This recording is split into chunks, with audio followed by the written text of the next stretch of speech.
Hey, what's up, everybody? We are sponsored by Anheuser Designs.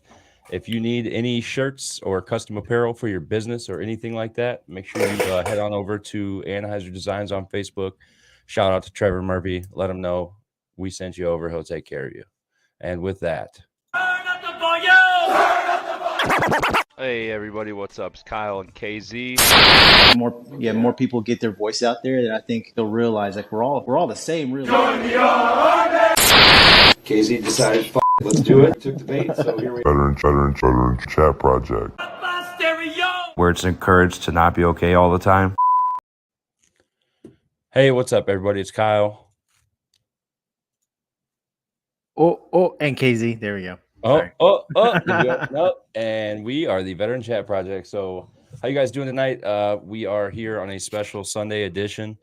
You can blame my 2-year-old for that, or you can thank my 2-year-old for that. He did not want to fall asleep, so that way we just decided to push till Sunday when we were able to get Marcus back. So if you have read the event, you know that we have coming on Marcus Brewer. If you don't know, he works with Tony Dayton over there at Nine Line Services. They'll tell you a little bit more about that. I might have murdered the name of it. I just had a brain fart while I was doing that. But so he's also was just recently on Eddie Lowrey Off the Deep End, and we're super thankful to have him and for his time. So without further ado, we'll bring him out and let him say hi to you guys and get this thing going. So what's up, brother? Hey, how's it going? What's up? It's Nine Line Veteran Services, right? Yeah, that's it. That's it. You had it. It wasn't too bad. I've heard way worse. Yeah. A lot of people say 9 lives, and I'm like 9 lives. And to be clear, it's not the 9 Line clothing line. It's a completely different thing. So why don't you go ahead and for those of us that didn't listen potentially maybe to Tony Dayton's episode, first off, tell us a little bit about that. So 9 Line is a veteran-founded nonprofit here in Washington State. We're based out of Fife, and we have 4 programs we really work on. The first one is that we house homeless veterans through up to 2 years in transitional housing. So we have 6 houses between Tacoma and Spanaway, and we just rent out rooms to veterans. The second program we have is that we have a partnership with Boeing, so we refurbish respirators for them. So we're able to employ the veterans that we bring in that are homeless and start setting them up for success.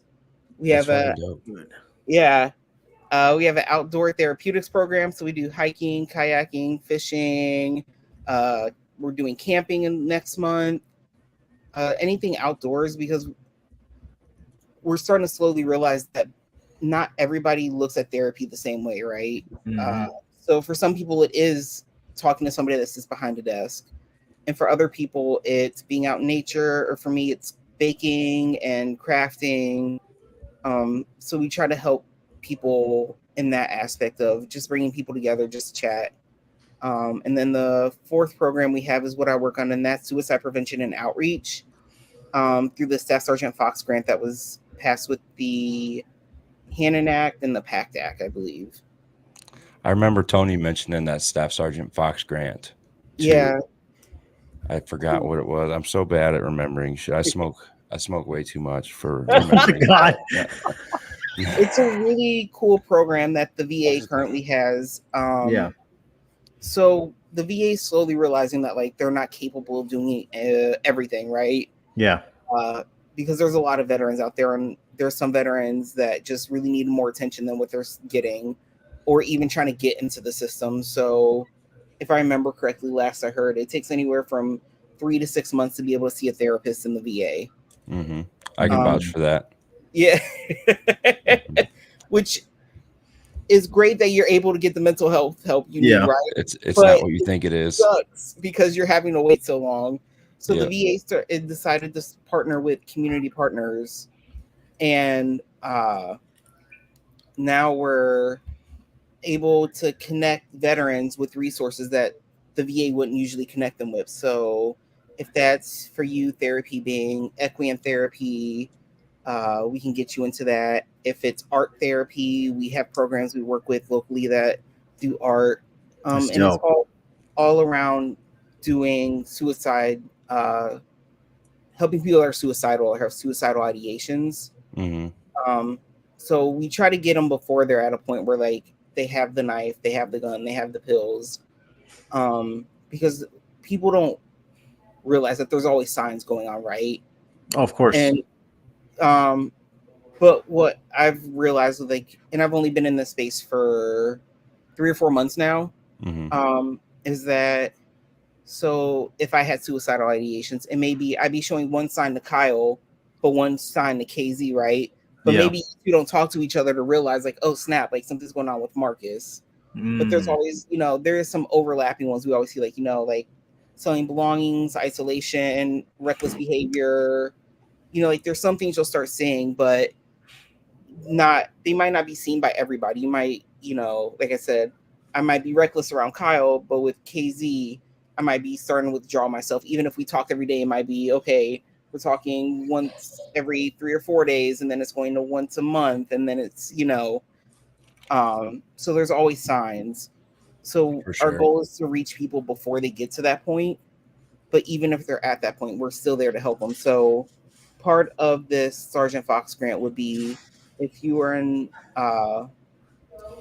mental distress and you went to the ER and you were showing like suicidal ideations, but the hospital you were at didn't have any beds for you, the VA will pay for you to be transported from one hospital to the nearest hospital that has beds available for you.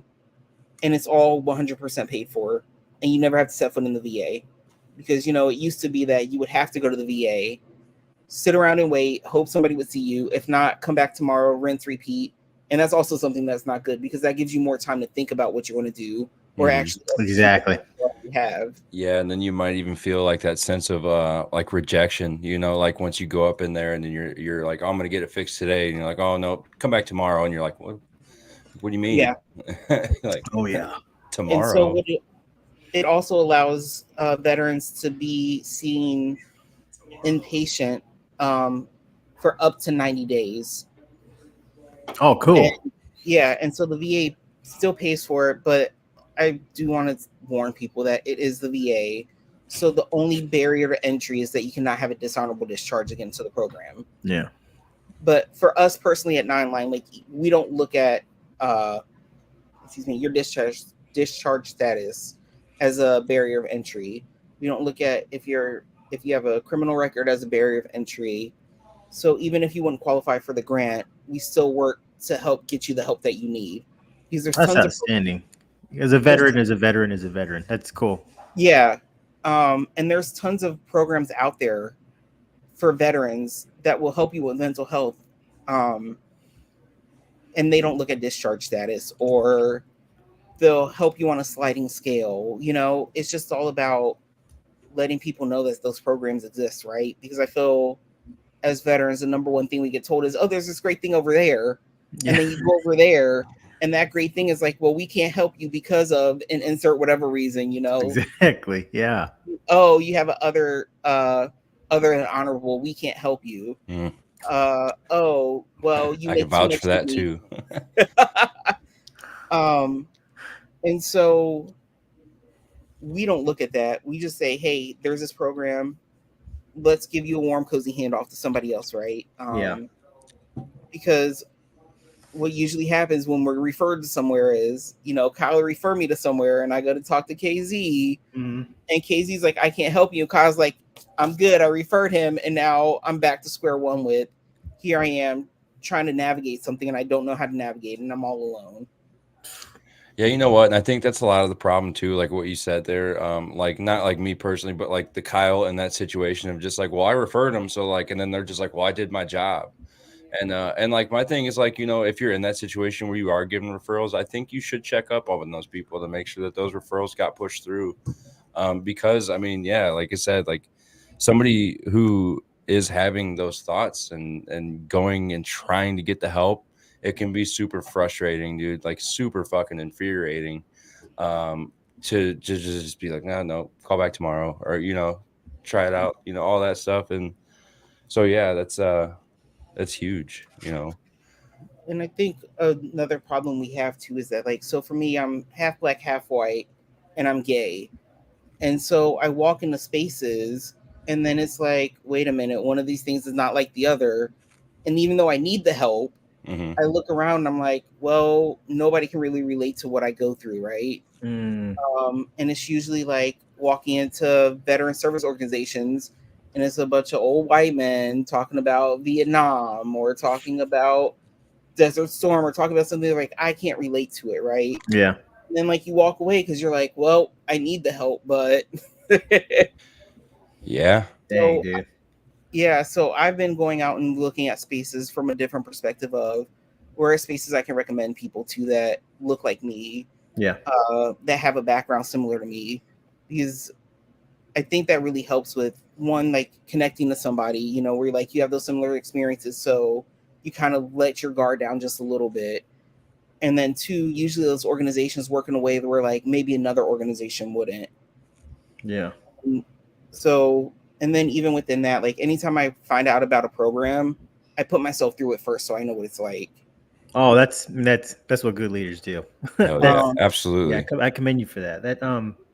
That's got to be very rewarding. Everything you're talking about, and like you do for Nine Line. That's like we're gonna get into your story here just a little in just a little bit. But like, have you always had the calling to help others? I think so, but once I got out the military, because I just didn't have a great experience, Mm-hmm. I was more like anti-military, and I'm like, whatever, I'm just gonna go. So I got out, went to culinary schools, working in restaurants and Starbucks at the same time, um, and then realized I hated both those things. Um, Took a step back from both of those. Still worked in hospitality, um, and then I was just last year in August, I'm like, I just can't do this anymore. It's not my thing. Like, but the whole time, the last company I worked for, I kept saying like, I just want to be able to be the spoke in the wheel and just guide people to where they needed to go, right? Yes. And that was the position I always seen myself in. And then I ended up at Nine Line in December of last year, helping out as our operations person, as her executive assistant. And then this year, at the beginning of the year, I told Sean, our CEO, that I wanted to take myself outside my comfort zone as much as humanly possible. Mm.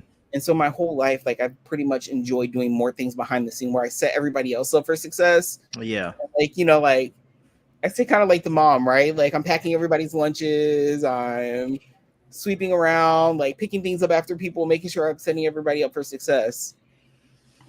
And then Sean was like, okay, cool, you're going to be doing outreach. And just so you know, I'm going to throw you to the wolves. And I'm like, Sean, you've never thrown me to the wolves. Like I've always felt very like set up for success. And he was telling me everything to expect and everything. I'm like, see, he's not setting me up for failure. You know, like I'm not being thrown to the wolves. I'm going to do this thing, right? And then I had to do my first event, and the only thing I could do was stand there and be like, I have hands. But it was in that where like I really started saying like, if I'm going to help people, then I need to actually be able to help them, right? Yeah. I don't want to be the person that says, well, just go here. So I was like, it started with, and I'm from Chicago. I was raised in Cincinnati. I am not an outdoorsy person. I avoid the outdoors. And then here I am now doing things. So there's a really cool veteran organization that's international that's called Heroes on the Water. And so what they do is paddle kayak fishing.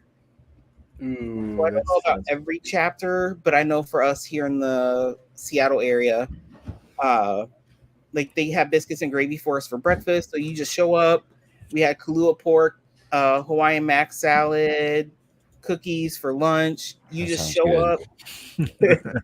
It was super dope. Like, and I've always heard people say, "Oh, I go fishing because it's very calming for me. Like, it lets me clear my head." And I'm like, yeah, I can't be out in the water. Like, ocean, but sitting out in the water hoping to catch something. But then I went there and it completely changed my perspective. And I was like, oh, well, now I see where people consider this like therapeutic, right? It gives you a chance to get outside your head. And it's not really as much, from what I perceive, it's not so much as you going out there to catch something. I feel like that's more of a bonus. It's more like you getting out there to get outside your own head. Mm-hmm. Absolutely. Yeah. And so I was like, oh, that was pretty fun. Like, and I was like, I was going to one and done it. And now I found out they're doing salmon, squid, and crab. And I'm like, I want to do all those just to see what it's like. Those are ones where I'm like, I actually want to catch things. Right. Yeah. Yeah, fresh salmon would be good. And then I did a hike That's not with so- our outdoor therapeutics program for the first time. Like the first hike I ever did was when I was stationed in Germany. And that was horrible because I was under the impression that hikes were paved the whole way. And they are not. No. Especially in the mountains. Kyle, listen, again, I am from Chicago. I was raised in Cincinnati. I I went went hiking in the city, like in the county parks, but apparently I was not hiking. I was just doing a walk. Yeah. just out for a stroll. Yeah. That's funny. That's good. And so Oh, man. I did that. Next month I'm going camping because people convinced me that was something I would love to do. You might have a good time. It's fun.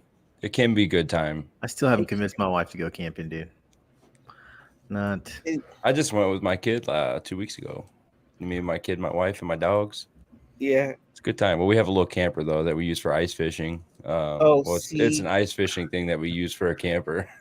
But Again, I live in Seattle, so it's not just like camping. It's like I have to carry my stuff with me, like backpack camping. That doesn't sound fun. No, it doesn't. That sounds like a ruck mart. No, It sounds like work. I pulled up, I jumped in the trailer, and we got slapped with a storm. And me and my kid were just like, "Well, I guess we're gonna watch a little TV in our little camper." I just like, I like cooking on the fire. That's one of my favorite things to do. Is campfire cooking is one of my favorite. Where'd you go to culinary school? What school? I went to the Cordon Bleu. So did I. In St. Louis. I went to the one in Seattle. That's awesome, dude. Yeah, I got my associates from the one in St. Louis in 2015. I graduated. I started February 2015 and graduated November 2016. Nice. Hell yeah, dude. That's awesome. Yeah. Yeah, that's that got me.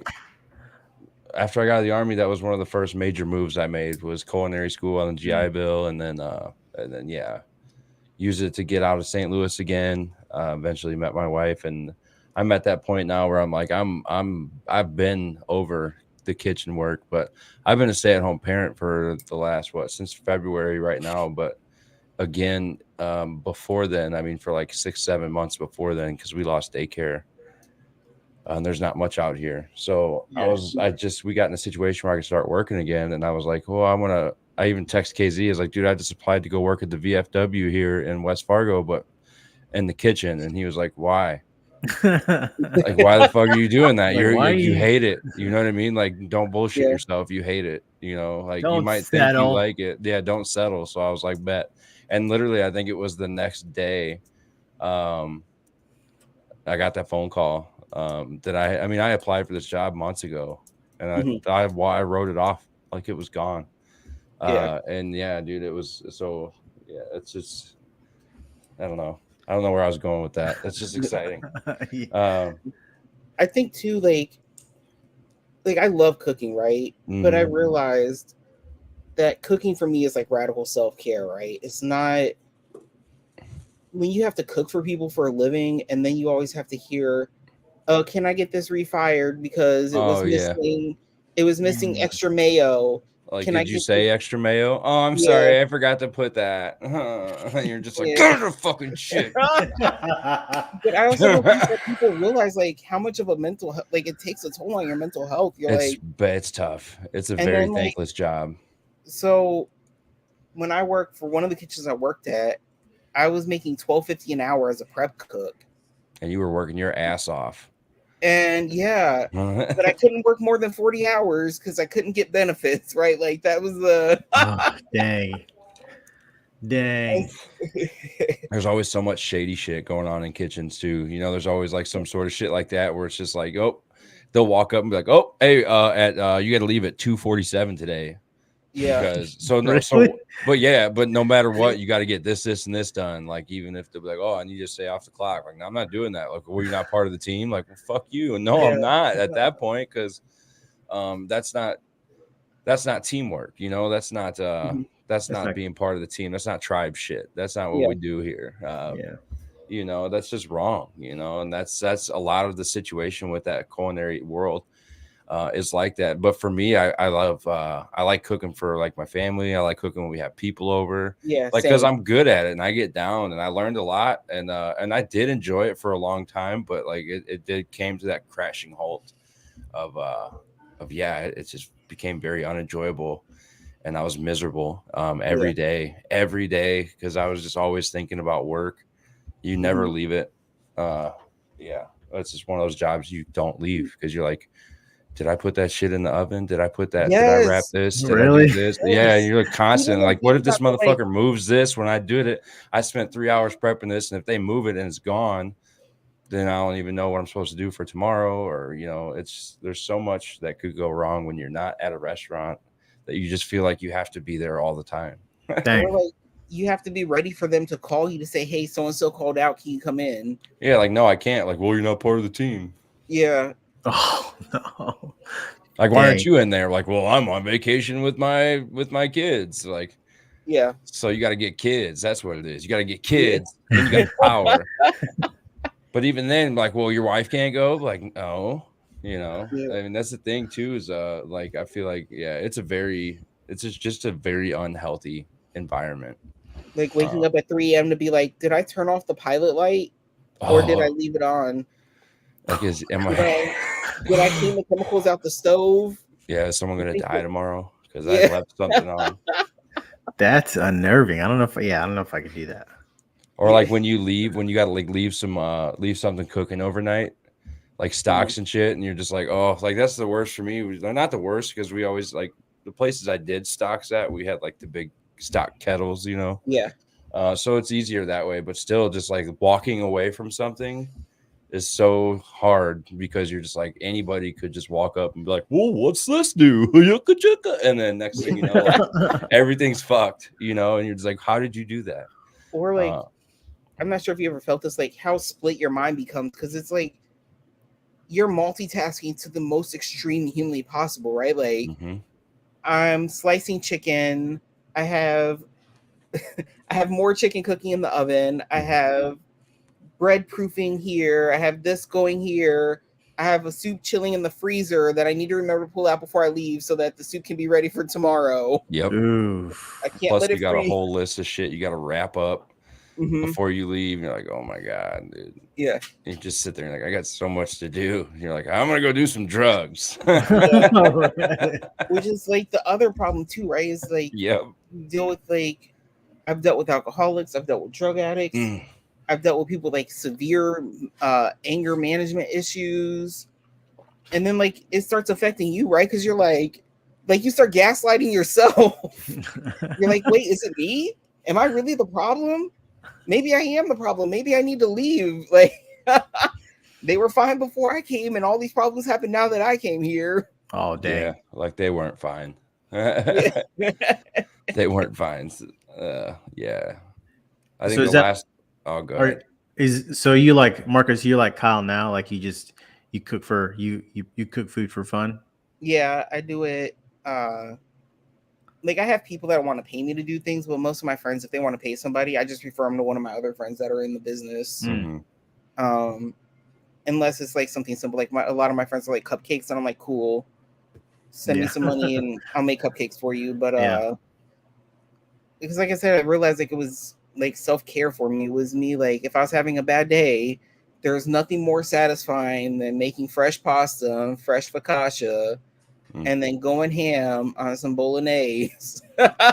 Dude, and just putting on the music and just locking into your zone and just being like, but here's what sucks is for me, like as that prep cook, whenever they were coming, like, hey, you could jump on the line real quick. Like, no, fuck off, dude. Yeah. Because like as a prep cook, like I'm prepping. So that means like I'm not trying to work the line. You're only paying me $12.50. That's where the all-stars work out there for 14.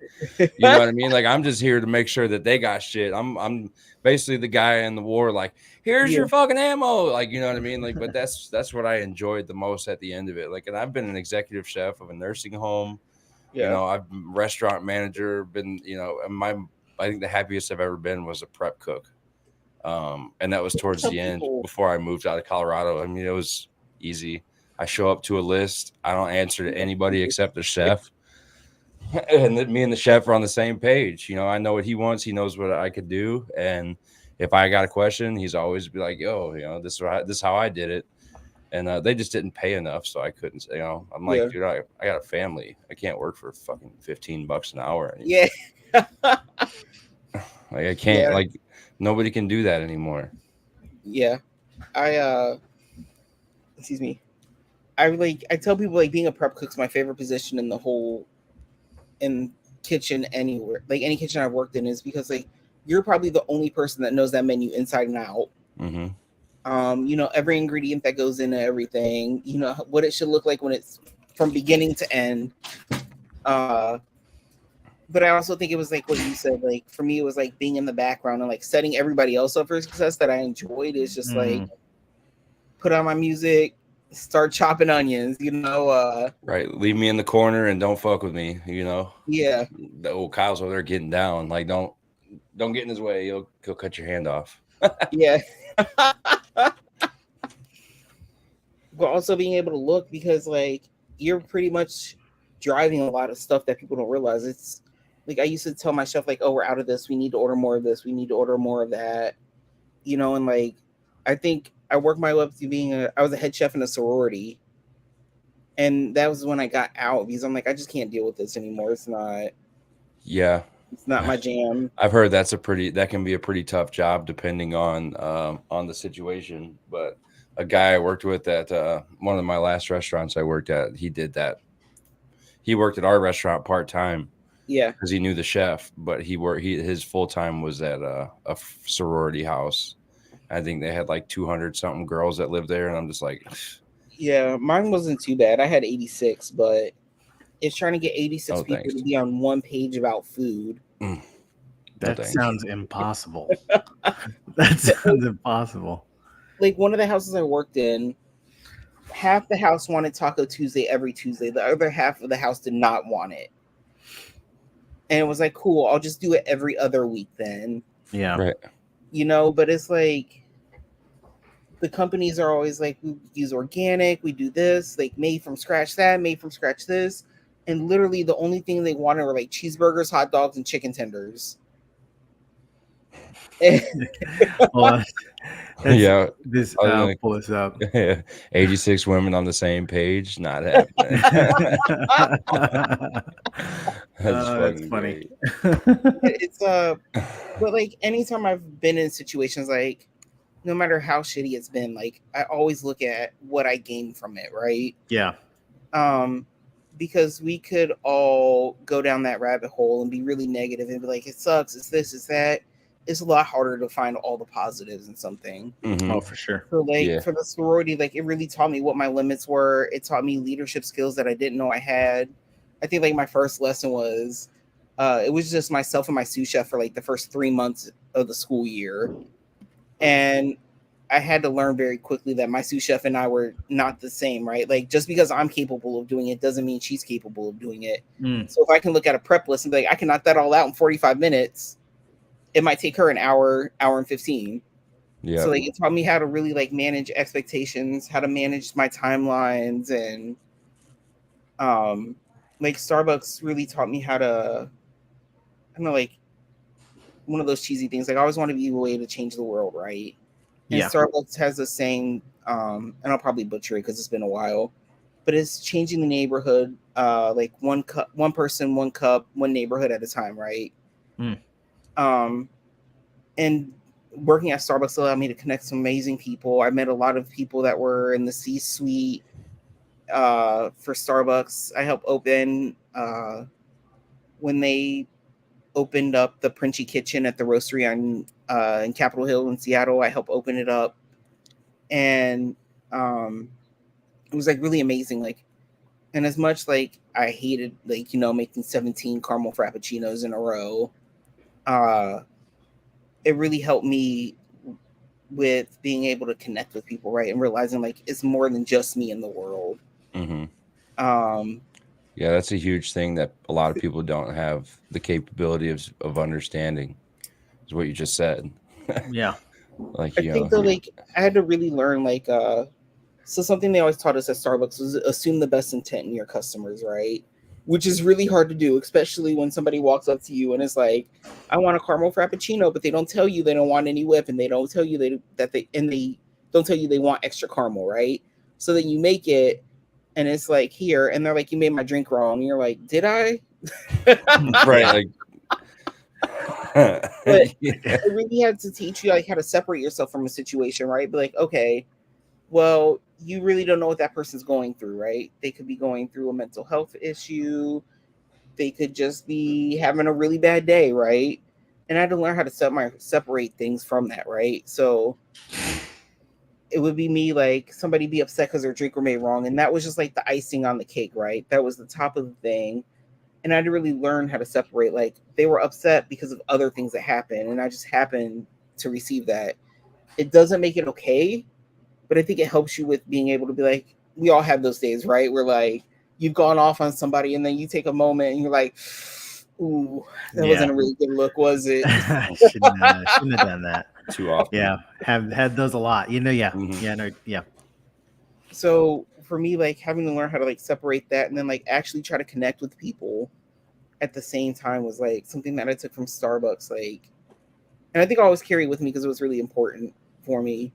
And like when I was in the Air Force, it really taught me about like that attention to detail, right? Because I worked for the commander for pretty much the entire time I was in. I was in for 8 years.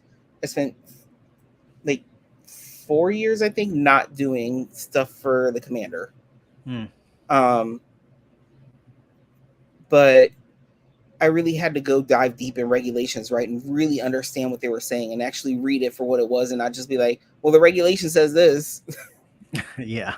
You know, like, and then I had a job that was really interesting because I did IT work for my first 2 years in. I did information management and like human resources stuff the rest of the time I was in. And so you always have to explain things. I was always have to explain things to people because I was the only person in the squadron with my job. Mm-hmm. Oh, dang, really? Yeah. Yeah, that's a lot. Part of why like I hated being in, right? Because my first 4 years in were pre Don't Ask, Don't Tell. Yeah. And then my last 4 were under Don't Ask, Don't Tell. And so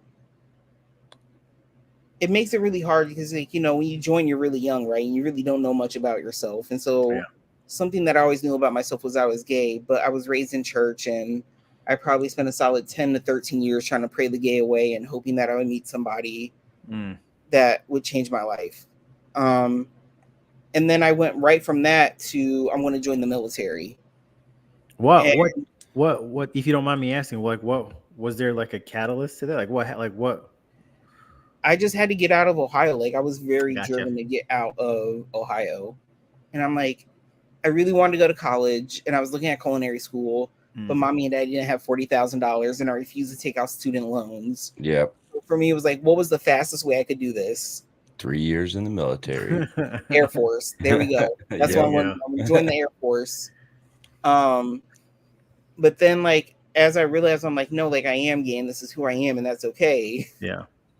I didn't have anybody to talk to or I could relate to really because I wasn't technically allowed to be gay at active duty at the same time. Damn. That's so that was, I'm sorry. And so 2006, 7, 8, 9. I'm just trying to, so 2010 they started that shit. They repealed Don't Ask, Don't Tell. Okay.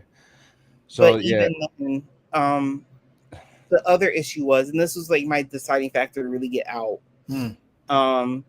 was like I wanted to be able to legally get married, right? And so what people didn't realize was because of the Defense of Marriage Authorization Act, if I would get married in like Washington where it is legal, and then I would go to South Carolina where it was not legal, my marriage would no longer be valid. Yeah. United States. Right? Yeah. That's what I thought anyway. I don't know. And so for me, like being in it was like, oh, cool. Like I know who I am, but I don't know have anybody to talk to really. Or if I do, I have to worry about them ratting me out to somebody and being kicked Golly. out for it.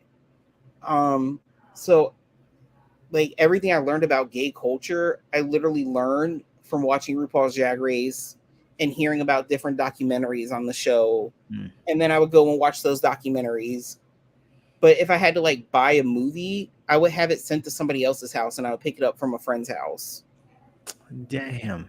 Like just all these steps you would go through. Like I found somebody I started dating, but if anybody asked, his name was Christina. Mm. And so even then, like when I did find people I could tell, like it made it really hard because I could be in a room full of people and I want to talk about something, but I can't talk about it. Yeah. And then you layer that with like I worked for the commander almost the whole time I was in. And as as an E3 living in the dorms, like I only had a handful of friends I really hung out with because most people are like, you work for the commander. Oh yeah. Yeah. Right? Like Yeah. and most of my friends when I was junior enlisted were all NCOs because I didn't have any peers I could really relate to. Damn. And so then dealing with that and then just dealing with like racism and coming out like they repelled Don't Ask, Don't Tell. But then it just became a different kind of issue, right? And even before they repelled it, and I was talking to Eddie about this is all stuff I was talking with Eddie about too, is like, you know, you always hear people say, don't read the comments, right? Yeah. And you have to think like, well, why would you tell people not to read the comments? The amount of times I read fucking fags, I wish they would die. Oh my God. I don't want no fags serving in my military. I don't want a guy checking my ass out while I'm taking enemy fire. It's kind of ridiculous. Yeah. Those are all, and that makes for such a. It just contradicts what the military in itself is supposed to be. Like, you know, unity, one team, one fight, and then like you know, to be in a situation like that where you can't really, you don't know who you can trust. I hate that for you. That's horrible. I mean, I also just feel like that's just like the measure of the people that say that, you know, because like, and then I'll even say like just as like our group, and then just. And we, I mean, like, so we're a lot, I would say none of our friends in our group that we talked about earlier, like, are gay, right? So, like, but we're all like, you know, we were close knit. We were in the military together. We made, you know, those jokes at each other all the time, stuff like that. And if somebody were to come out down the road and say that, we'd be like, oh, okay, you know, whatever. And I think somebody has even since, like, not in our close friend group, but someone we deployed with has. And nobody was like, oh my God, like everyone's like, dude, fuck yeah, I'd snuggle him, you know, like, and that's just, and I think that just speaks to maybe like just like I said, just the measure of human beings that do different jobs or different, you know, I don't know, I don't want to say different services because obviously the Army has its very big issues as well. But you know, that shit kind of, it just pisses me off. It really is an eye opener when you find out how hateful people can be. You know what I mean? Yeah. Like you hear about it all the time, and then when you actually see it yourself, that's what I was trying to say. Whether it's done to you or someone you know, like it's more of a reflection of the character of the person spewing the hate than the person the comment was directed at. Yeah, that's pretty much it. Really, yeah. So that was something like I had to realize, like, you can't read the comments, right? Because for every one great comment, we'd be like, no, like, these are my brothers and sisters in arms, and like they should be able to live their life, right? There was like 30 negative comments to counteract that one. But then so like that's why I say for me, like it wasn't great, right? Because I came in like and then I got out and I tried to go into spaces and I'm looking around and I'm like, wait, but there's a bunch of old white men, you know, that are here talking about Vietnam. And I feel like we all served in combat, right? But our combats were all different, but they were the same. For sure. Yeah. Right? Like we all have those same things. Like in Vietnam, they had PTSD, but they didn't call it PTSD. They called it shell shock. Right. Yeah. And so I think part of the problem too, like, is that we learned different languages, right? Like, so we were trying to find an enemy that everybody looked like the enemy for Iraq and Afghanistan, right? Like, Yeah. we didn't know if the person in front of you was a terrorist or if the person to the right of you was a terrorist, because and like a lot of things, like when we were over there, we had to realize very quickly we had to switch our strategy, right? Because we had adapted for something completely different, or we were trained for something completely different. And then, like, I remember coming in and like just learning, like, oh, you have to learn how to care for a person on the field. Like, throw quick clot on there. If it's really bad, slap on a tourniquet. Make sure you write the time on the tourniquet. Don't put a tourniquet on somebody's head. Don't put it around your neck. Tourniquets don't work on the neck. I mean, they do, but it doesn't get the desired effect. And so, like, when I was walking in these spaces, I'm like, I know we have the same experiences, but they're completely different too. And so I was like, I walk in and I kind of look around and observe the room, and like everything they almost teach you in the military, like find out who the friendly person is, find out safe, right? And I would just hear people talk, and I'm like, this isn't my military, right? And it's like when I hear people say, like, well, not my America, and I'm like, but my America is not the same as yours. Exactly. Yeah, for sure. That's true. Not everybody's idea of it is the same. And that reverts back to what you said earlier, like just with being able to get married in Washington. Yeah. But, going to South Carolina and it not being legal or recognized. And that's the states not being as united as we'd all hoped at this point. Because, I mean, even mine and yours, America, might look different, but I know one thing is for sure that, like, I want you to be able to find love and live your life in happiness as much as I want KZ to do the same as much as I want, however that looks for you. I want you to do that. And I want you to already found her. Don't put me on blast. I'm just kidding. But I was there for that too. You know what I mean? That's my point. I can kind of relate to and I mean, I don't want to, but like that whole, like, your military is different from my military, that I can relate on for sure. Like, because my wife just asked me last week, like, we drove by the VFW. She's like, hey, you gonna go in? When are you finally gonna go in there? You talk about it. Like, well, I don't know. I'm kind of nervous just going in there because they're not. I guarantee you they're not gonna be my types of veterans, or just it's not gonna be my army going in there. When I go in there, it's gonna be guys from Vietnam, and I'm not. They deserve that space, and I feel like overshadowed, which is okay. But Vietnam guys are like the seniors in high school. Yeah, I don't want to go in there and be like, we're like, hey guys, hey, you want a beer? They're like, give me all your beers. Like, hey, right. I chose to go compared to you. So, I know for me, like, I've been finding spaces, right, where like I met Eddie through merging vets and players, and so that was something where, like, I walked into a space, I'm like, oh wait, nobody's looking at me like the odd man out, right? Like, I was greeted with love and kindness. And the same thing, like, when I walked into 9-line, like, it was love and kindness, and like people wanted me to succeed. And I seen Josh Wielden in here for Pacific Northwest Vets, right? But like walking into spaces, and I've heard people say, like, oh yeah, like, we realize that's the thing, but my VFW isn't like that. Like, we're really working to change this perspective and this narrative of, like, you don't belong. Yeah, everybody belongs, right? Like, we've all served, we've all did the same thing, right? It may be for different branches, but we all put that uniform on at the end of the day. Exactly. And so now, like, I've been intentionally finding spaces where I'm like, okay, this is cool. Like, today I was in a sacred circle that I was invited to by a Native veteran that runs a program here. For one of the for a tribe of natives, United. Cool. I'm gonna butcher their name. United Nations of Tribes or something like that.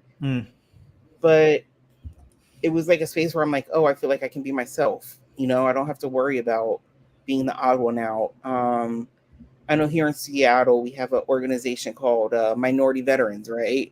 And it's anybody that's been a minority, whether you're a POC, LGBTQ, woman. And so, like, connecting with people like that too, I was like, oh, this is a space for me, right? Yeah.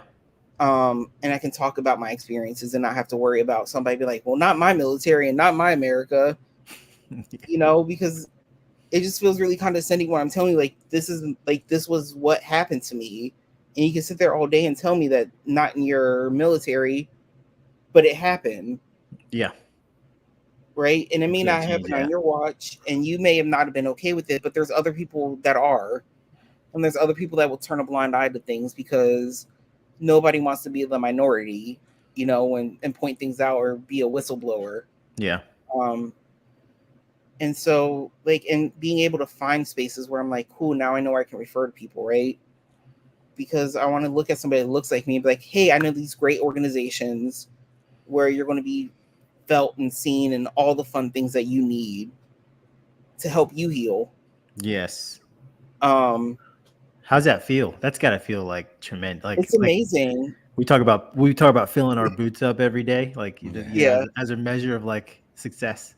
That feels like a fill the boot up moment right there. Like my boot runneth over. Yeah. It's been amazing. I'm really grateful for the job I have because it put me in places I've never thought I would be in. And so I even talked to our CEO before I started the position. I'm like, I'm just really concerned. I'm going to walk into a space and somebody's going to say something really stupid and I'm going to have to correct them. And he was just like, just remember, there's a time and a place. And I'm like, got it. But he knew exactly what I was talking about. Yes. And so far, like, that hasn't happened. And I continue to not want it to happen. Right. So I've been really lucky in being able to help people get the help they need. And something that I worked with, there's a organization called ACP that helps veterans and people transitioning get mentors that work in the civilian sector. Oh, that's cool. Yeah. That's helpful. And so something my mentor told me a few months ago was part of being a mentor is that you pour into other people's cup and people pour into your cup, right? Yes. And it was something I didn't realize until recently. And it's like, I feel like as I'm helping other people heal, I'm healing parts of myself that I didn't know needed healing. That's the big thing, dude. That's the big fucking thing. That's what we've kind of come to learn doing this throughout kind of our experience as this podcast is kind of getting more and more people to kind of come talk about it. Like that's been a huge thing. But I do want to pause for about 15 to 30 seconds so I can talk quickly about our boys over in Elkmont, Alabama, Tejas Fabrication. Thank you guys so much for sponsoring this episode. Them again, if you guys need to get a hold of anybody, or I'm sorry, if you need to get a hold of them over in Elkmont, over at Tejas Fabrication, they do custom sheet metal work, restorations, custom suspension, engine swaps, you name it. You get a hold of them, 256-701-4873, or you can also email them at tejasfabrication@gmail.com. Again, tell them that Veteran Chat Project sent you. They'll take care of you. Also, if you just want to follow them on Facebook, look at some of that dope-ass work they're putting out. Again, we're actually going to have Will and his business partner, I think, what was his name? Steve, if I remember correctly, Steven. We'll have them on. We'll have them on here, I believe, next week. So thank you guys. And so going forward. One thing I actually wanted to mention too about with what you could do with your spaces and things to kind of get people outside and doing, because I know there's a lot of disc golf around that area. Disc golf is super easy to get into, dude. You can get a shitload of discs from like a Play It Again Sports and just go take a group out and just be like, let's just go play. And you're getting outside, you're throwing about 4 holes in. People that aren't good at it will be decent enough to be like, oh, this is kind of fun, like it's fun enough to, like, if somebody else is that bad that you're like, I can get a little farther than you, and you start figuring it out. But that's definitely one that's like a cheap, easy way to get people out, because that was one of the big things that originally got me out of my head. Was just getting, and it was when I was dealing with a lot of the whole like the mental aspects of the kitchen and shit, where I started disc golfing a lot more, just to get out, be out of the kitchen, out of the box, so to speak. And it was fucking awesome, dude. So that's definitely one I could definitely, if you ever want to get more information off that, hit me up. I'm totally down. But just remember, I have like 3 months out the year where frisbee golf is. Oh yeah. I live in North Dakota. I'm the same. Yeah. But it's still, that's why it's cheap. I mean, discs are $15 to $20. You can get two of them and get you through a round, especially if you're not going to play forever. Yeah. But who knows? Maybe we can even try to get someone to send you guys some discs and sponsorship. I can work on that. Yeah. It's in the book. Yeah. I'd be down for it because something I want to start doing is, like I said, because I realized pretty recently that for me, like knitting and crocheting are like very therapeutic for me. Mm-hmm. And it wasn't until I was watching a YouTube video and the lady was like, told you how many stitches you need to cast on and was just like, be present in this moment. You're here now. Focus on this. Just do this. And like, I just found myself in this trance, right? Like I was following along with her.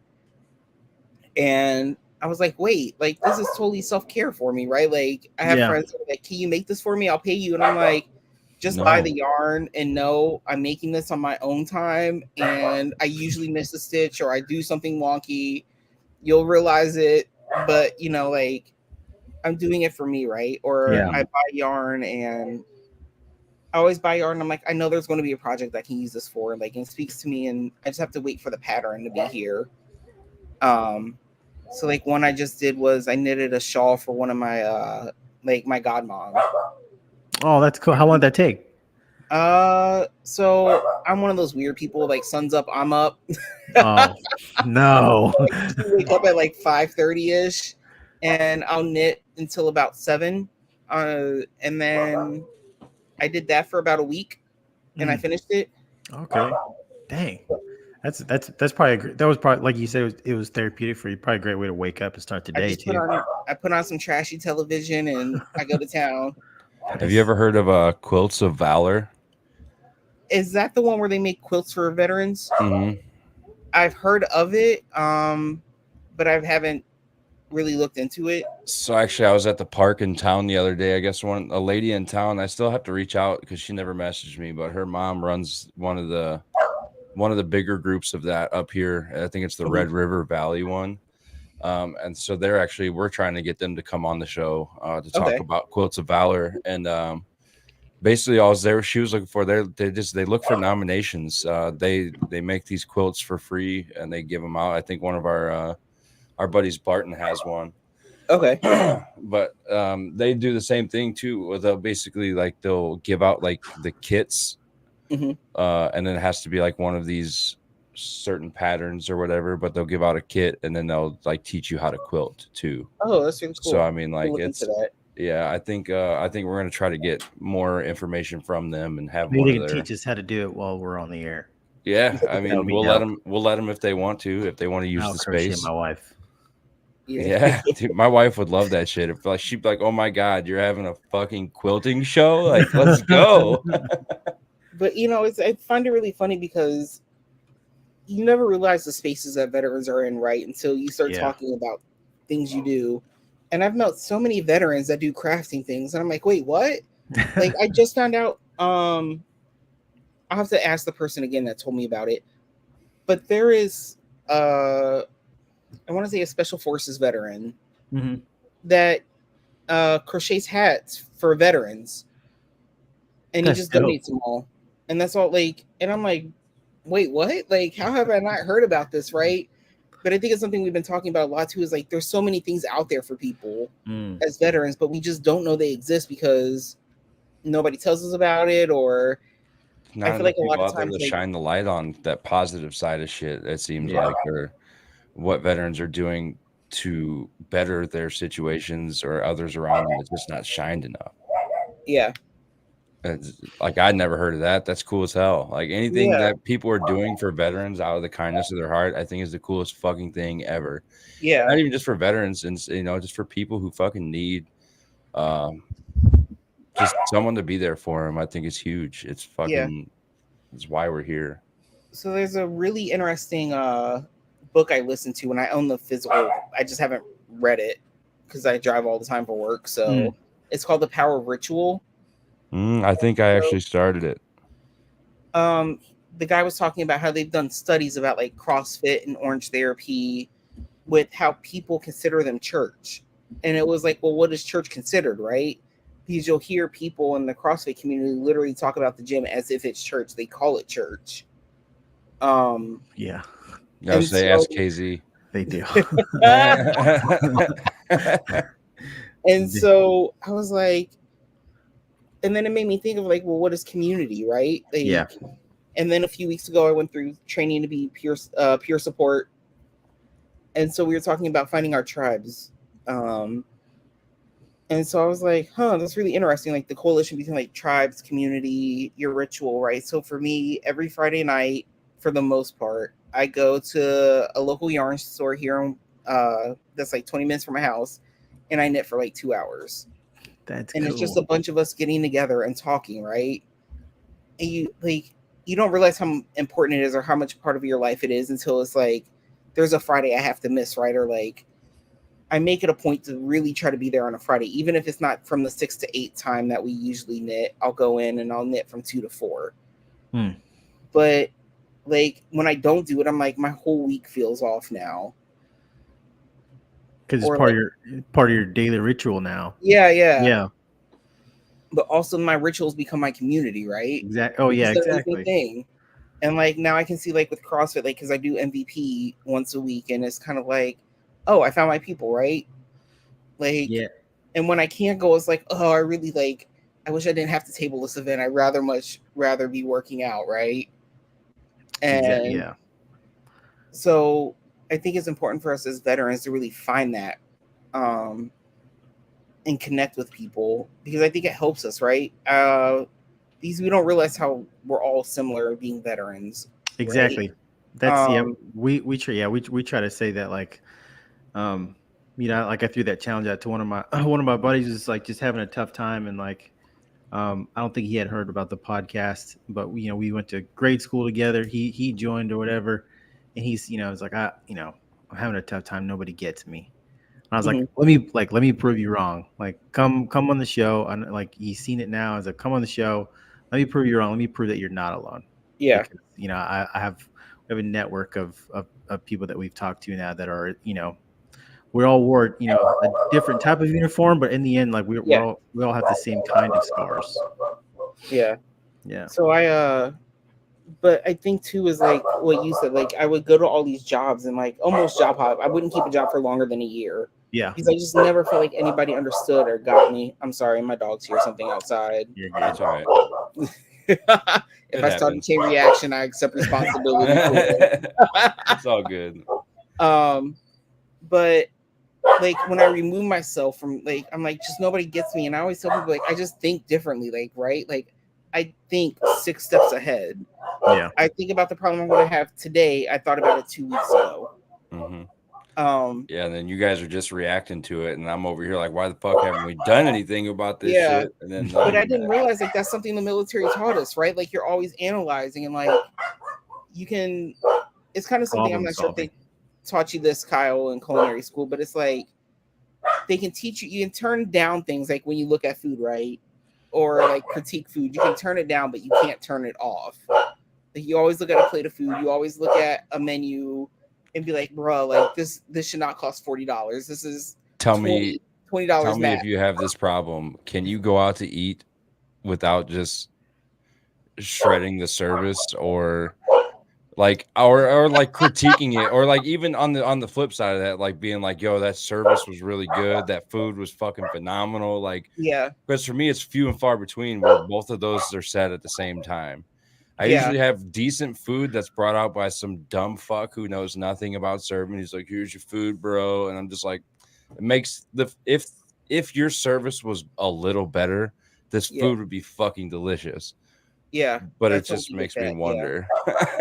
It just like, and now, I can't stop turn it off, food. right? Like you can only turn it down. But like I felt the same way in veteran spaces. Like, or sorry, not veteran spaces, but like when I was working in places, right? Like I was like, I'm predicting this problem. I'm telling you 6 weeks from now, this is going to happen. And nobody will want to listen to me. That's literally what he said. I try pointing out problems at work and they don't worry about it until it happens. Like yo, this is gonna happen. No. And then like it happens, and everybody's like, "Oh my god, it happened! It happened!" I'm like, "But I've been telling you it's going to happen, right?" Being and so then I had to proactive realize, like, but that's something they teach us in the military, and I didn't realize that until like I was in veteran spaces, and like we were talking about those things, like you don't realize you do it, like, or at least like not consciously, you don't realize you purposely try to sit somewhere where you can survey everything, right? Yeah. You don't sit with your back to the door because anybody could walk up to it.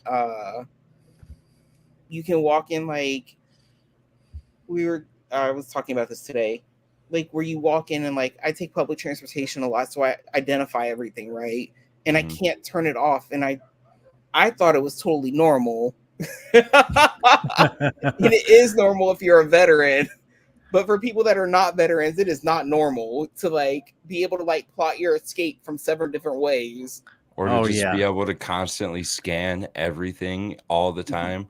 And I'd be like, babe, how didn't you see that? Like, I was like, so just today, I mean, like, I see my brother-in-law everywhere and I'll like hit the horn, beep, beep.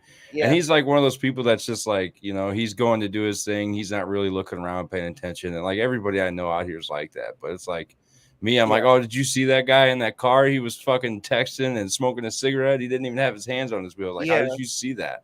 Like, well, because I look at everybody's, I stare at everybody in every driver's seat and I look for their hands. Because that's one thing that I was told, like when we're out and about, like they have to take one hand off to fucking trigger the IED or the V-bid. Yeah. So like if their hands are on the steering wheel, you got a chance. So like I'm always in people's shit. I'm like, I just notice everything, you know. I just noticed my brother-in-law walking out of the thing. I was like, oh, hey, there he is. And it's just like people be like, I didn't even know he was there. Or like I'm not sure if you guys have this too, where like that was dumb. You remember details about people that you shouldn't remember, right? Like it's like, oh, that person was 6'2", they were wearing a light blue shirt, it had this written across it, this was the color of the pants, this was the color of this, like, and their shoes are really nice, like they have this really cool lace like design in their shoestrings, and then people are like, you can remember all those details, but you don't remember to eat, and I'm like, yes. Yeah, I get busy. I literally get, I think my wife said those exact words, like probably like last year. So like in my, in the job that I do, we see veterans every day for compensation and pension. We do what's called a daily report. Within that daily report, every veteran we see, we write like a small little sentence about who they are, just so it triggers a memory. If the VA ever comes asking questions about like, hey, did this guy get seen? Like, yeah. And we pull up like the little synopsis that we wrote. And all my synopsises for every veteran I've ever seen is saved in my hard drive. And it's described just like that. Veteran came in, he was 6'2", black jacket, blue jeans, tucked in yellow shirt, belt, Timberland boots. Like, and they're just like, you remember all this stuff? I was like, yes, I do. Yeah. Josh, the dog.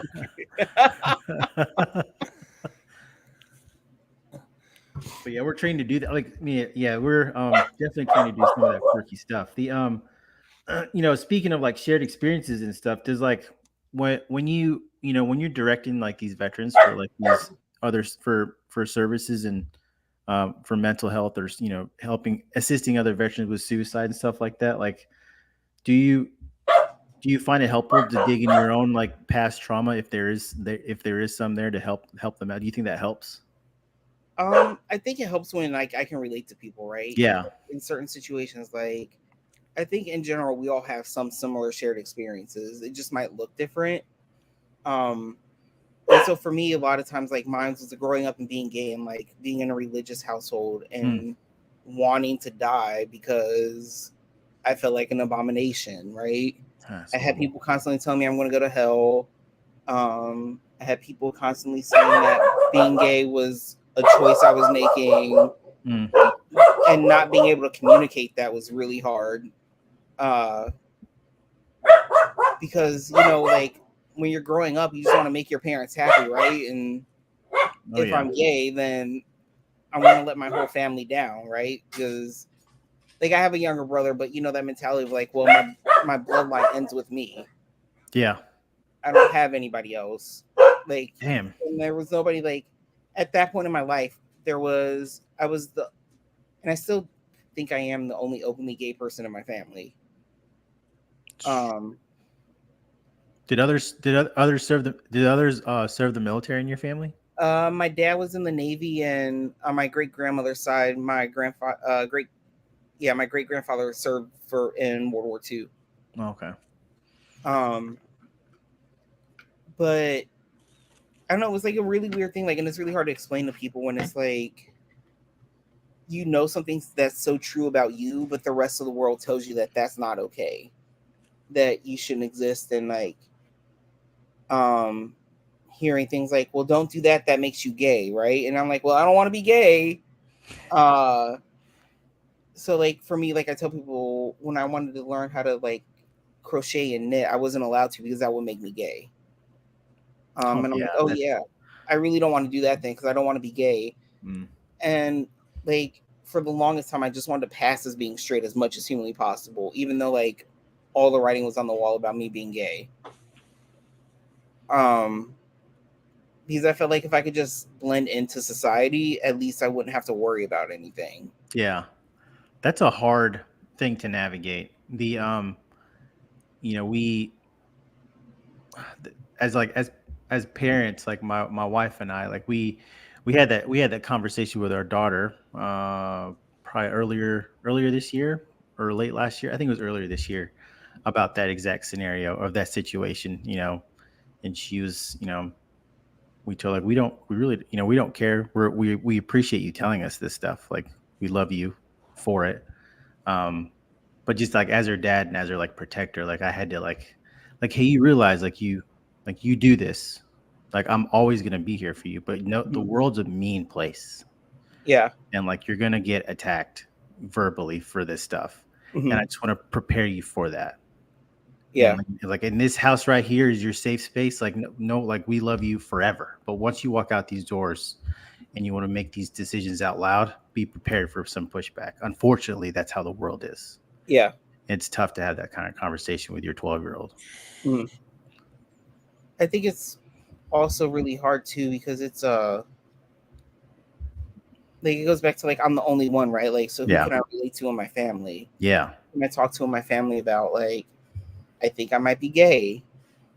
And especially like for me, and this is something in life, like I've never really identified with the LGBTQ community. For several reasons. One of them is like I never felt like the stereotype of being gay, right? Because that's all you see is the stereotype. And I'm like, well, that's not me. So maybe I'm not like, and I have to learn that, like, just like everything in life, like being gay is a spectrum. You'll have dudes that are 6'8", 300 pounds of solid muscle that are just as gay as I am, right?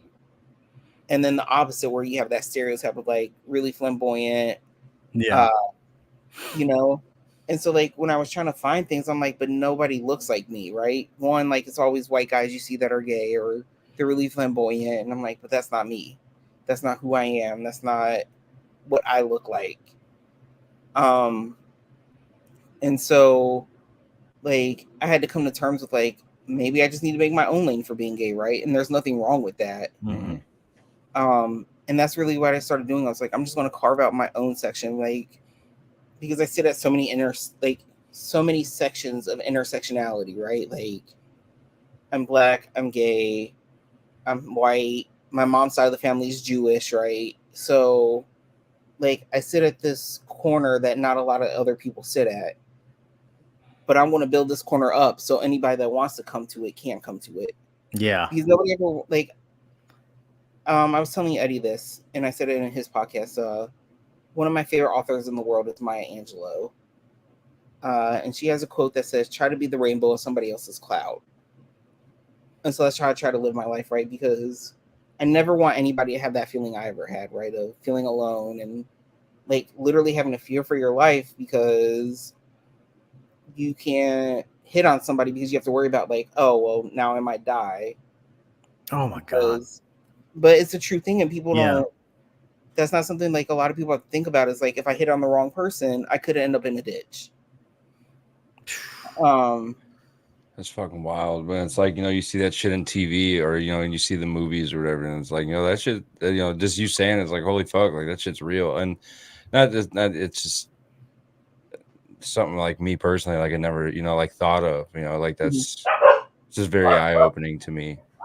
Yeah. That's So fucked I up. always like try to live that quote of that's what I want to do. I want to be the rainbow in somebody else's cloud. I want to help pull somebody up, right? And get people to see like the world is beautiful, right? You just have to surround yourself with that beauty and find it. Oh yeah. Yeah, it's what you make out of it for sure. Mm-hmm. Like you never. I never want anybody to feel that this world isn't meant for them, because it is, right? Oh yeah. You wouldn't have gotten this far if the world wasn't meant for you. You wouldn't have gone through what you've gone through, right? And we all through really shitty things, but that helps make you a better person in ways, right? Some things aren't better. Like you have things that like rip a little bit of your soul away, or they take up space in your mind rent free, and you'll never be able to reclaim that space. Yeah. But that's something that we have to embrace, right? Like, in the military, I always talk about embracing the suck. Yeah.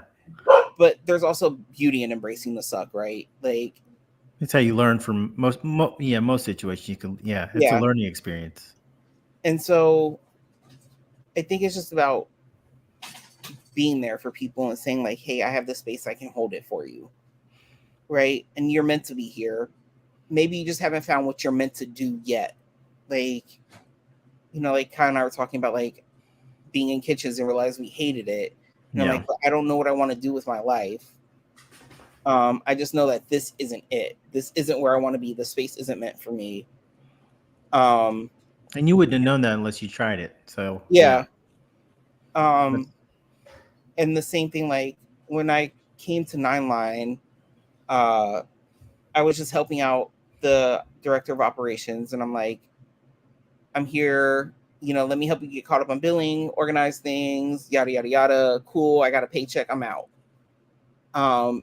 And so Sean had asked me before I had to go to help my cousin for the month, why don't you work for us permanently? And my first thought was, oh God, I would never touch a nonprofit with a 10-foot pole, right? Like I've heard the horror stories of working for nonprofits. But the whole time I was on my trip and I was helping my cousin, I'm like, why don't I do this? Like, it's right up my wheelhouse. Like anytime Sean has said something that we're going to do, we do it.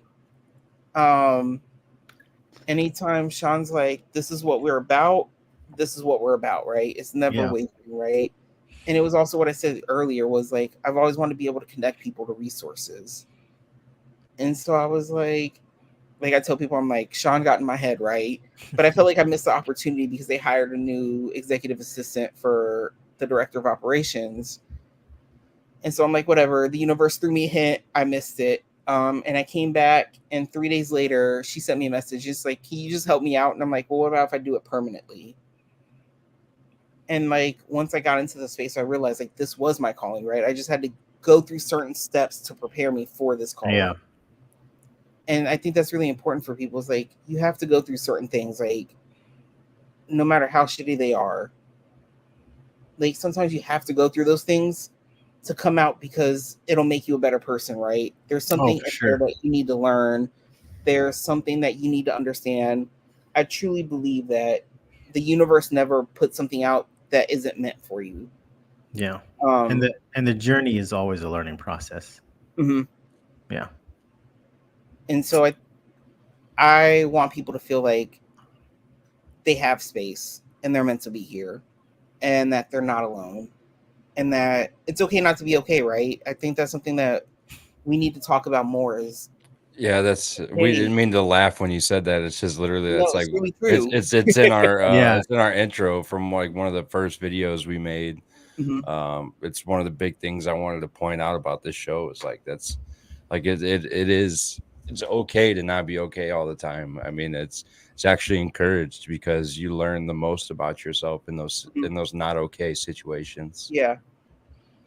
So, but I also think it's important when you feel like you're like it's not okay to find people to reach out to. I was talking to Eddie about this in the podcast too about I know a lot of people see Tyler Perry as problematic. Tyler Perry really helped me growing up, and his character Medea was like kind of like this pseudo mom for me, right? Giving me all these words of wisdom and advice.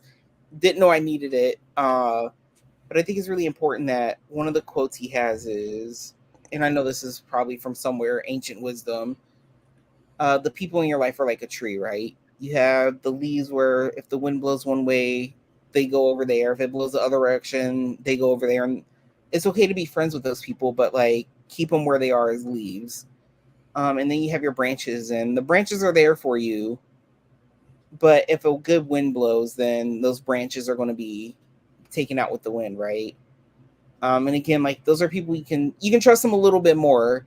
So then you put the leaves on the tree, and then you have your trunk, right? And your trunk is there, but if you get a good windstorm, the trunk is gone, right? And those are also people like it's okay to let down the layers a little bit and keep those people close to you. And then you have your roots, and your roots are those people that are no matter what happens in life, like they're with you through thick and thin, right? Like if that tree gets knocked over by a hurricane, the roots are still attached to that tree.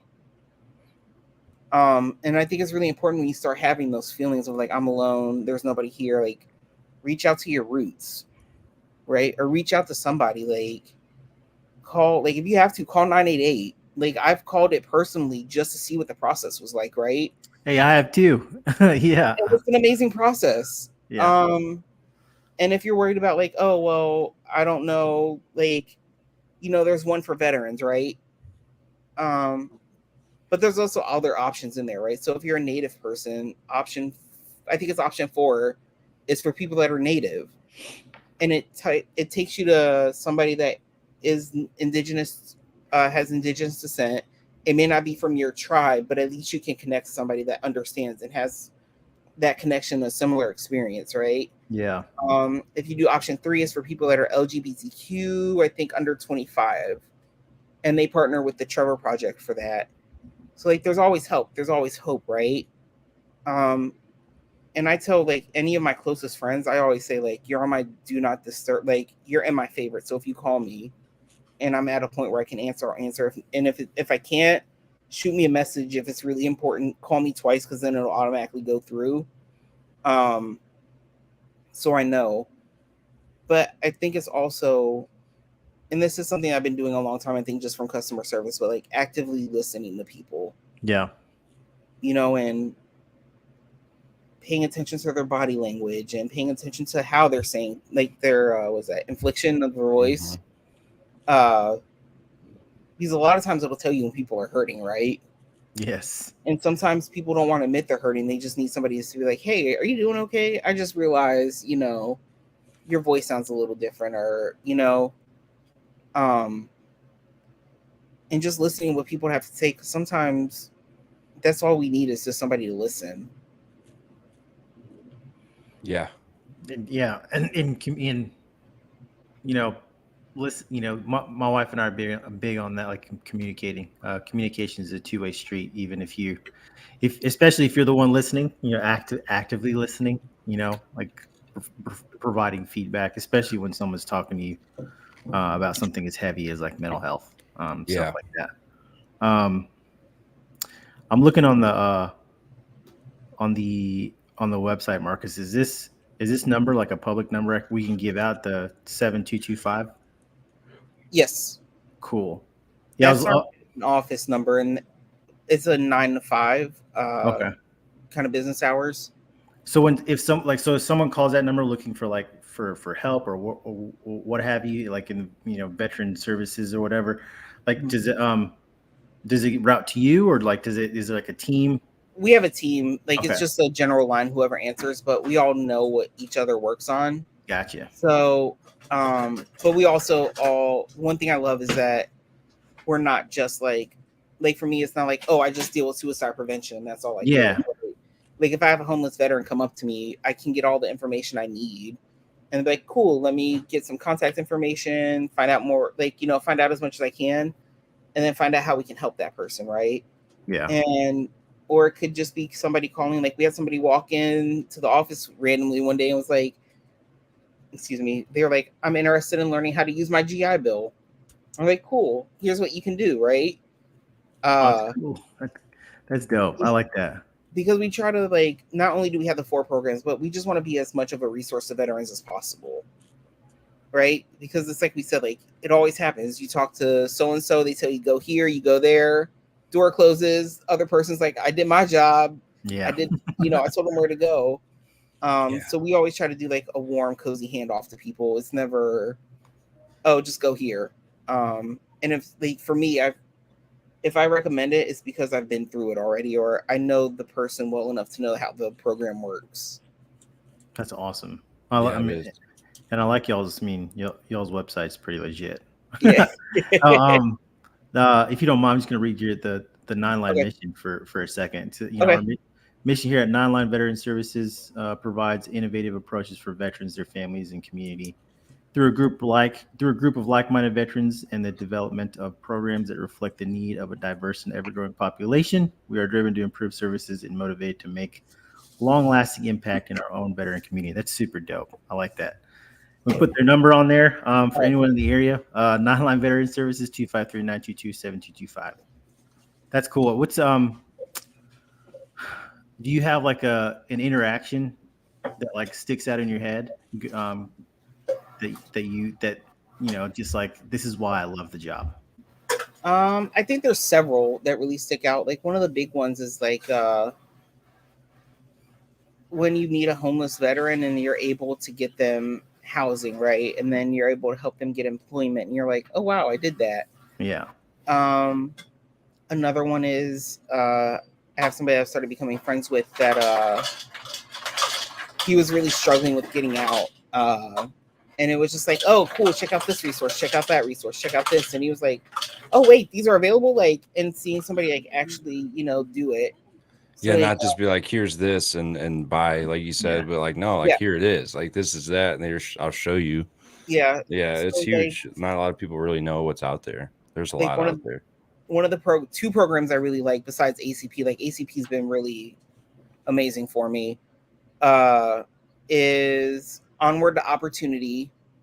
So they offer free certifications. It's a partnership through Syracuse University, but like, if there's a certification you need, they have a list of some of the programs, some of the certifications on their site. Yeah. But it's a free certification, and it's for veterans and dependents. And I think active duty can qualify for it. But you're able to get like $500-$600 certifications for free. That's it. What's it called again? That one's Onward to Opportunity. Onward to Opportunity. Yeah, it's O20. Like O, the number 2 and O. And then there's another similar program with Hiring Our Heroes.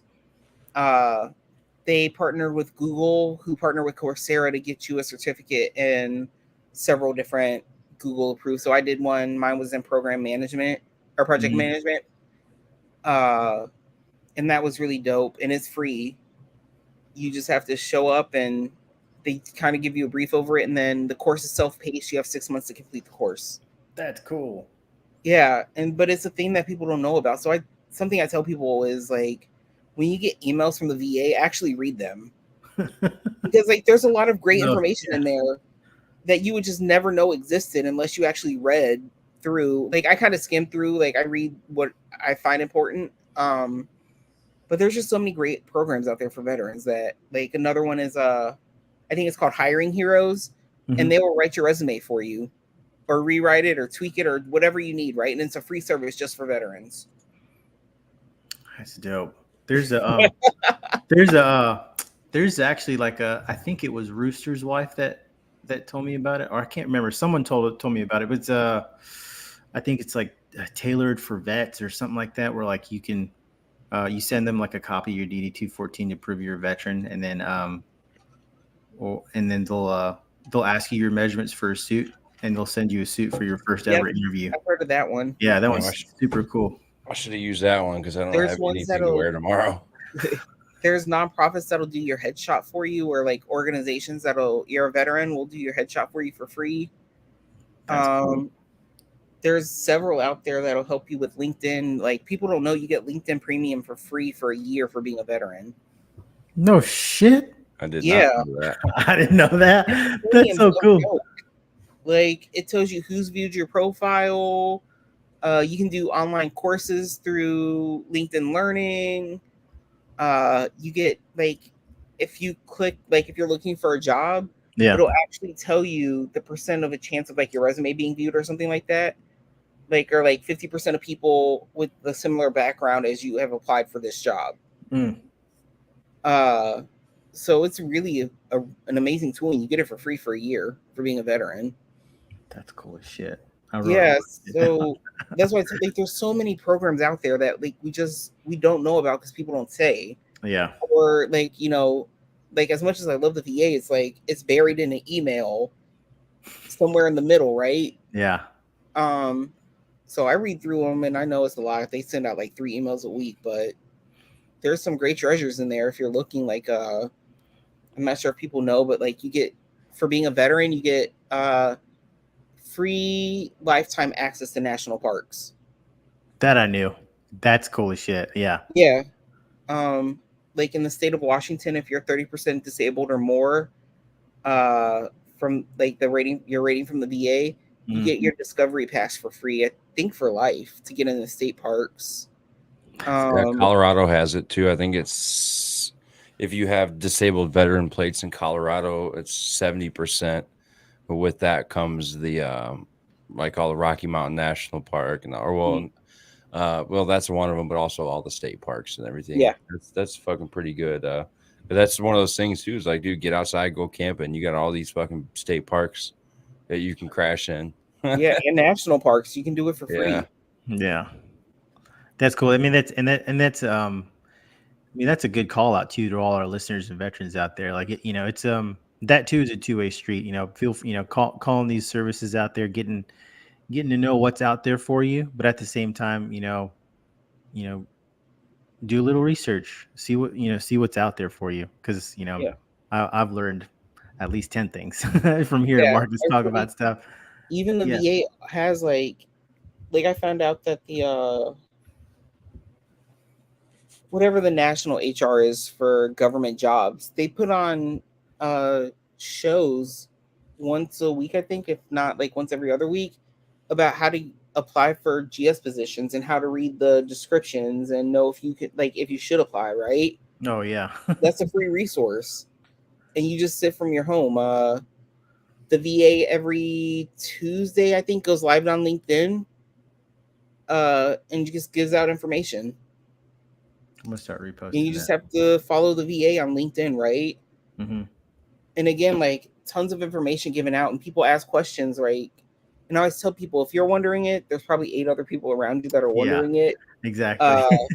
And so it's really cool to see some of the things that like I didn't know until I started working in this space. Yeah. And it's something that like I never had to worry about because I got an honorable discharge, but you can actually get your discharge status upgraded. And not a lot of people, I think, know that. So just because you got out under I'm assuming there's certain conditions where you can't. I haven't really gone through the process of it, but you just have to ask the VA to review, and they look at it and make a decision. If you don't like that decision, you can appeal the decision again. Yeah. Yeah, and I think they look at like what you've done since, as far as what you've done to better yourself, and since then, I've tried to go down that road. So I got a general under honorable conditions. So I still got to keep most of my benefits, but and I've never really no one's ever really questioned it either. I've never been in a situation where they looked at my DD-14 and I needed it for a job or anything like that. But like, it's still always that one thing where I hate showing off my DD-214 to someone that needs to see it, because then they always like look down there and it's just like, Yeah. It says drug abuse on there because I smoked weed and got in trouble once. It says that on your 214. It says drug abuse on my DD-214. Dang. Yeah. Dang. That's awesome. Well, that's not awesome. I know. No, I was looking down and looking at all the notes I took about all this stuff Marcus is talking about. That's awesome. It's funny. Earlier, I asked my wife if I looked hireable, and she was like, "No." And I said, "What?" And she's like, "What'd you say?" And I said, do I look hireable? And she said, I thought you were being stupid and saying, do I look like horrible? Horrible. Horrible. Do I look horrible? Like, no. Bam! Babe. Shit. Marcus, what's like before we wrap up here, like what is the one big key tip of advice you'd give to veterans out there? In any capacity, mental health, transitioning into, civilian life, or or outreaching for programs. Like what's one big tip you would give out there to the other veterans? I think just be honest.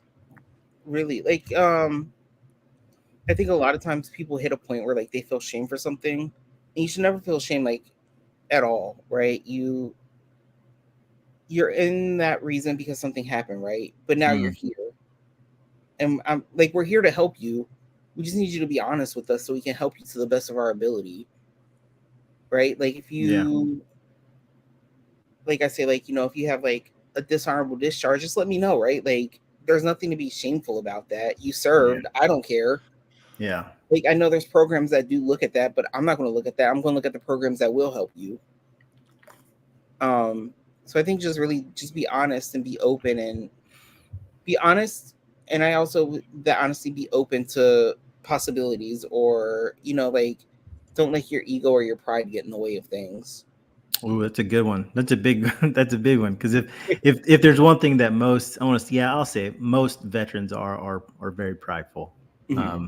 And sometimes, and speaking from experience, that pride can get in the way of whatever path that you're trying to navigate through. Yeah. So yeah, that's a big thing there. Let's see here. Kyle, you got anything before we head off? I do not. No, I don't actually. Not tonight. Will you bring that banner back up, because my computer's acting funky? Oh, for 9line. Yeah. Yes. So again, we talked with Marcus tonight, just talking about his journey a little bit, what he does over there at 9line Veteran Services. Again, you guys can reach their services at 253-922-7225. From what we've heard in the past hour and a half, they're pretty freaking amazing about what they do. Absolutely. Yes. Big advocate for veterans, what they do, putting them in the right direction, which I can safely say is something we all need, especially after transitioning into civilian life. Getting pointed in the right direction for success. You guys want to be on the show? Email us veteranchatproject@gmail.com. We're on all the social media platforms: TikTok, Instagram, Facebook. Let us know. Last thing I wanted to say, just because it got brought up in conversation, I think today or yesterday, the Letter to Me challenge is still out there. It's never ending. So we did. We have another guest that's coming on just to read theirs. I think that's who we read there. Oh yeah. We did read his, but yeah, he's coming on because he finally realized that we aren't like a lot of the other podcasts out there that are like trying to make money off our podcasts, and we're so much more about, like, as what we say is like just generating good conversation. And you hit a couple of the words and a couple of the keynotes that we kind of do here right on the head with perspective was one of them. You said that's huge. Tribe shit as another thing, man. Just finding your tribe, whatever that is for you. Potentially, for you, it's that knitting, keep doing that shit, dude, because it's whatever it is that makes you happy. And then I suggest grabbing some disc golf discs and heading out. Listen to it. It's fun, dude. I'll send you a map of the courses right by you. You'll be like, he will. He will. I send it to KZ. He's like, damn. You go on UDisc and they're everywhere. But yeah, dude, I really appreciate you coming on and sharing with us. And yeah, axe throwing. We're still trying to start a virtual axe throwing league. So if you want to build an axe throwing target and join, we'll send you specs because we have them. Yeah, worldaxethrowingleague.com. Costco sells them too. They do? Yeah, it's like $75. It's like plastic though, but it'll get the job done. I saw one at Shields the other day too. It's just a smaller version. Like we don't have to build that big one. It doesn't have to be legit. It can be our I might league. go do that. If they have it at Costco, I'll go get it. It was like $75, I think, but I don't know if it's the same. You know, I live in Seattle, so the cost of living out here is our gas is $5.29 a gallon right now. No! I'll pay like $3.20, I think. Oh my god. I have a Tesla, so I'm not like I don't worry about gas that much because it costs me okay. like $5 to charge my car. There you go. That's I winning. looked at those gas prices the other day. I'm like, ooh, I'm glad I don't deal with that anymore. Yeah. Does that Tesla though? Do you ever run into the issues that people have and then like them like wake up, you're like, fuck, I forgot to charge my car? Yes, it's happened to me. Oh but no. we have 2 electric cars. And so before we have had my Tesla for about a month and a half, 2 months. But there was one morning I woke up and I forgot to charge the Polestar. And I was praying that I could make it to the charging station in time. Oh shit. What happens then? They got to come and charge you. Like Tesla has to come charge you on the spot, and they charge you. They have a way to charge it, but I don't listen. I'm not trying to get to that level. Right? Yeah. I don't want to know. He's like, there's a way. I don't want to know how. Yeah, It's probably like, not good for your battery. No, and like when you put your destination in, it'll tell you where you need to stop and charge and how much battery you'll have. Oh, sweet. Yeah. So like in theory, you shouldn't have to worry about it. The only big problem is like the coasts are really good about having charging stations. It's once you start getting towards the middle where you start having issues. Yeah. There's not many up here. I'll tell you that much right now. Not many people are driving Teslas in Fargo, North Dakota. Yeah. It's all trucks. Yeah. All trucks and Subarus and Jeeps up here. But yeah, man, again, dude, thank you so much for sharing. And thanks for being part of our tribe now. We hope to hear from you some more again in the future, man. And if you ever want to talk to us again, let us know. And you ever just want to chat again, you got both of our messages. You could chat us up. Okay. Hit us up, whatever, man. We're all family now, so yeah, I like it. Sounds good. Well, I appreciate you, brother. I appreciate you guys. All right, man. Have a good night. We're gonna sign off here. I appreciate y'all for listening.